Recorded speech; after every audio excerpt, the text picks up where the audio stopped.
This is my informative speech for Liberty University Communications 101, and this is my audience.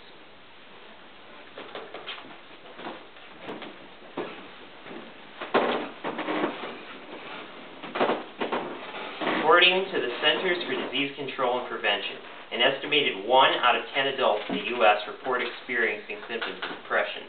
Further, the National Institute on Mental Health reports that 20% of children either currently have or will develop a seriously debilitating mental illness at some point in their lives.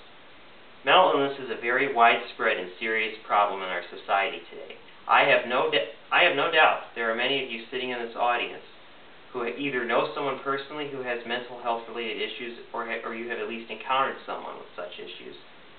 Ever since studying psychology in high school, I have been very interested in matters of mental health, and it is my hope that by the end of this speech that you too will feel the same sense of interest. In this speech, I will attempt to show how a Christian can use psychology to show the compassion of Christ to others. In the next few minutes, we will briefly learn what psychology is, overview some of the different branches of psychology, and provide some specific examples of Christians who have used psychology to show compassion to others. Let's begin by defining what psychology is. According to Norman Anderson, CEO of the American Psychological Association, psychology is the study of the human mind and behavior. Because psychology deals with such matters as the mind and behavior in people, it addresses such mental health-related issues as depression and anxiety disorders, among many others. Next, let's take a look at some of the brief examples of different fields within the psychological field. Now, we can't discuss every single branch of psychology due to the fact that of time constraints, but there are two in particular that I have chosen for this discussion, and those are clinical psychology and counseling psychology. Now, in his textbook, Speech Communication, Donald Alban explains that clinical psychologists are concerned in diagnosing and treating mental disorders.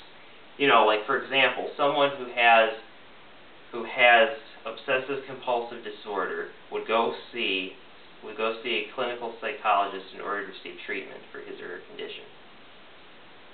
Next, we were going to talk about counseling psychology. And according to Alban, a counseling psychologist helps a person deal with everyday problems. For example, a counseling psychologist would help someone who's going through a stressful situation like the death of a child.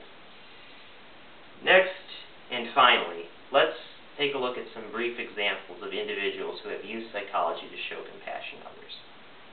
Throughout the Bible, we see countless examples of how God values compassion.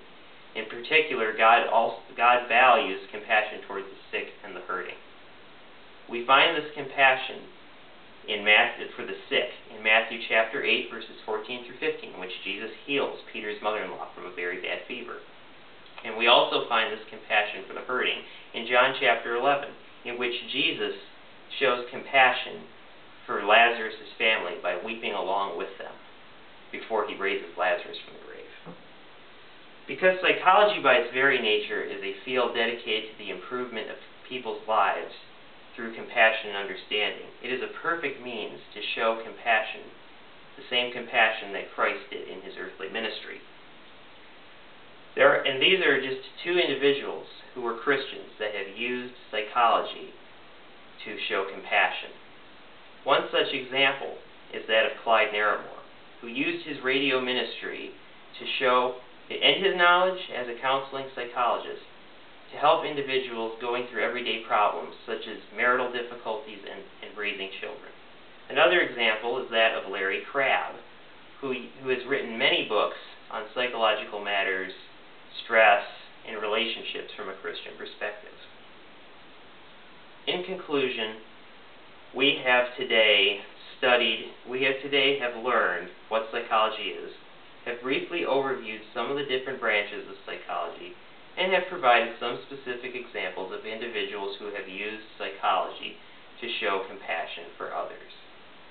In these last moments, I want to leave you with this final thought.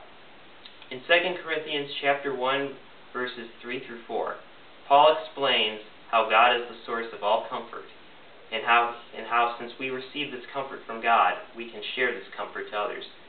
Because we as believers receive comfort from God and can share it to others, And because psychology is a field based on compassion and understanding that is concerned with the improvement of individuals' lives, Christians have and are still and continue to use psychology to show the compassion of Christ to individuals who are hurting.